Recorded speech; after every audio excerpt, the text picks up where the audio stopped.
J'ai créé mon entreprise Peinture Fraîche, ça fait déjà plus de 10 ans que je suis à mon compte.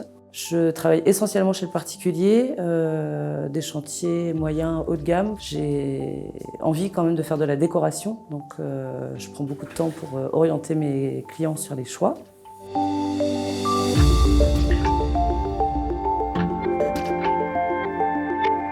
J'étais issue d'un BTS Action commerciale. J'ai choisi le métier de la peinture pour des raisons assez rationnelles au départ, puisque je voulais vraiment travailler. Et après plusieurs mois de recherche, je ne trouvais que des CDD ou des emplois à mi-temps dans le domaine du commerce. J'ai donc tout repris à zéro pour me lancer dans un métier manuel. Et j'ai donc repris un CAP peintre en bâtiment en 1 an et en alternance dans une entreprise.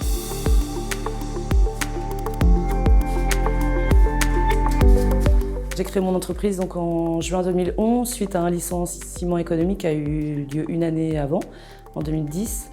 Une boîte qui était située à côté de Rennes dans laquelle j'étais chargée d'affaires. Chargée d'affaires, ça consiste à faire les maîtresses et toute la conduite de travaux dès que le chantier commence. Donc c'est vrai que ça m'a permis de voir toutes les facettes du métier d'artisan peintre. Et suite à ce licenciement économique, j'ai eu plusieurs chantiers chez les amis et en famille. Et comme tout s'enchaînait assez naturellement, c'est devenu assez évident de me mettre à mon compte en continuant de travailler de la même façon, en gérant un seul chantier à la fois et en m'investissant vraiment auprès des clients.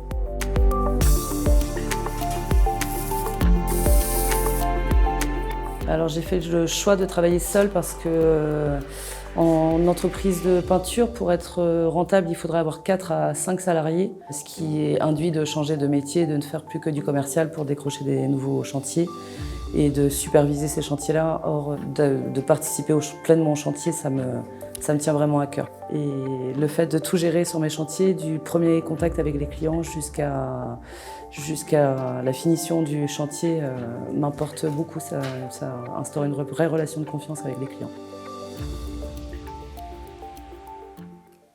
Bonjour Benjamin, c'est Elodie. Je t'appelle pour savoir si tu as une date pour le chantier Guillaume et me donner l'adresse que je n'ai pas eue.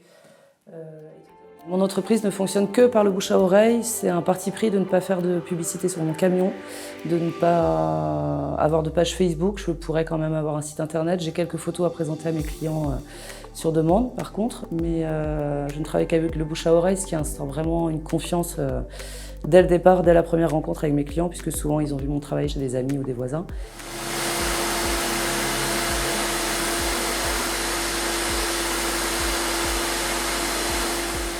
Mon rythme est assez régulier, je travaille toute l'année, j'ai en général 3 à 4 mois de vision sur mon planning.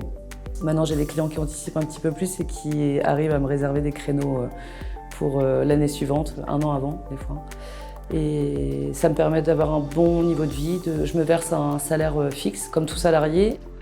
Alors être une femme dans le bâtiment, en général, pour ce qui est du domaine de la peinture en tout cas, je sais que les femmes sont assez bien vues parce qu'il paraît qu'on est un peu plus minutieuse et je pense qu'on s'implique aussi plus dans les conseils auprès des clients pour la décoration, peut-être plus de sensibilité ou de curiosité aussi vis-à-vis de la décoration. Et en tout cas, je découragerais aucune femme de devenir peintre. La plupart des femmes d'ailleurs que je connais qui se sont formées entre 20 et 30 ans ou même après, se sont mises à leur compte assez rapidement par la suite.